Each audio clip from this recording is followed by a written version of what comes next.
Hey guys, what is up, and I welcome you to a new episode of Did You Know, this one featuring Rumble. Please don't forget to throw in a like if you did enjoy this episode. But let's jump straight to his abilities.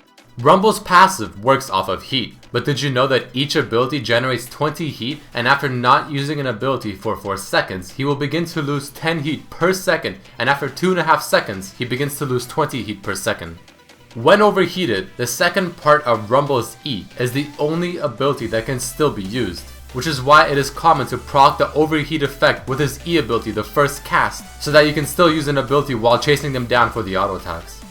Rumble gains additional magic damage to his auto attacks while he is overheated, and the magic damage will go through Pantheon's block, Fiora's parry, Teemo's blind, and even Jax's dodge, while the auto attack damage will be nullified. However, with that being said, the bonus damage from the passive will not apply to deal more damage to turrets. Don't forget that Rumble can still use his summoner spells when he is in overheat mode. He can only not use any other ability other than the second part of his E. Did you know that using Flame Spitter from a bush will now reveal Rumble as the skill is active and hitting you? Flame Spitter, Rumble's Q, has no cast time, making it a great skill to chase down opponents while using other skills. Also, the skill is very useful to use at level 1 before the laning phase begins in order to begin laning phase with around 50 heat. Spell Shield cannot block a damage from Flame Spitter, however it will block the initial damage from his ultimate on top of also blocking one of the two E's. Rumble's W ability, just like his Q, has no cast time, making it a very good ability again to chase because of the move speed or to run away. Remember that in Danger Zone, which is over 50 heat but less than 100, not only is the damage from his Harpoon ability, the E, enhanced, but the slow percentage is as well. On top of this, did you know that if you hit the same enemy with both harpoons, the second harpoon will refresh the initial slow duration on top of also doubling the slow percentage? Don't forget that Rumble's ultimate does have about a 1 second delay before the whole thing begins doing damage. It all depends on which part of your ultimate the champion is being hit by.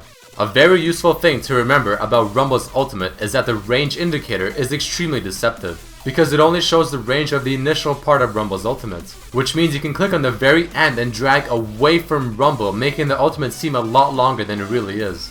On top of this, his ultimate is the only skill that he has which does not grant him heat, which is why using his ultimate early sometimes can be the best option so that you don't go into overheat mode and are unable to use it completely. Alright guys, let us jump into some cool facts and lore about Rumble. Did you know that Rumble was designed by someone named Feral Pony? He also made champions such as Fizz, Graves, Jace, Hecarim, and as well as Omen, who is a cancelled champion. Rumble and Corki are the only Yordles so far that ride some sort of machine. Did you know that Rumble's mech's name is Tristy, which is the name that he gave it? Let us dive into Rumble's lore. Rumble used to get bullied a lot and ended up getting a reputation for having a quick temper and getting even with anyone that crossed him, which resulted in him having little to no friends. However, Rumble liked it this way, as he loved being around his gadgets more than people. Or I guess Yordles in his case. He ended up showing great promise as a mechanic and was recommended to go to the Yordle Academy of Science and Progress, where he could have been one of Heimer's protégés. However, he refused to go because he saw Heimer as a sellout to humans, trading superior Yordle technology for hardly anything in return and still being made fun of as a Yordle by humans.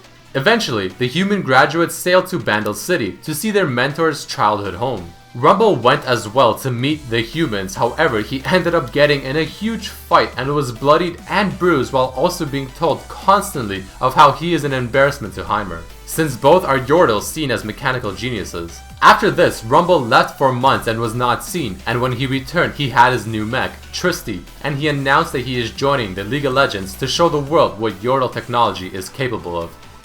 Rumble's voiceover actor is the same one as for Ziggs, and his name is Richard Steven Horvitz. Rumble, along with Caitlyn's E, Lyssandra's ultimate, Varus' Q, Vi's Q, Xerath's Q, and Ziggs' W, are the only champions that have abilities which they CC themselves in some way, not letting themselves attack and or cast other spells for a duration. Apparently, Rumble's name and attitude is strongly resembled from Rumble, who is a villain from Transformers. Rumble was the first champion to earn a rating of 100 difficulty by Ride while being manaless due to the difficulty of properly utilizing his passive. His ultimate can be a reference to the soldier from Team Fortress 2, who also has a rocket weapon that is called the Equalizer, which obviously fires rockets, just like Rumble's ultimate. The skin Rumble in the Jungle is a play on words which probably refers to Rumble in the Jungle in boxing. In the Chinese artwork of this skin, it seems like he's firing what looks to be grenades instead of flame. And in the Chinese artwork for Buildrat Rumble, it seems like he's shooting bullets rather than flames as well. Super Galaxy Rumble, the upcoming skin, apparently was made from a fan suggestion, which on top of this seems also to be based off of Gurren Lagann, which is a Japanese mecha anime. In the Journal of Justice, there are hints that suggest Rumble has a crush on Tristana, which can further explain why he named his mech Tristy. This is even further backed by some of the new quotes that you can hear from the new skin Super Galaxy Rumble. Let's take a quick listen. I'll always come back for you, Tristana. Alright guys, that unfortunately does mark the end of this episode of Did You Know featuring Rumble. If you did enjoy this episode, please don't forget to throw in a like and also share it with your friends. On top of this, I would really much appreciate it if you guys can follow me on my Facebook and Twitter pages. The description down below will contain the links. But as always, I hope you guys really enjoyed this episode, learned something new, and I also hope to see you on the next episode. Peace.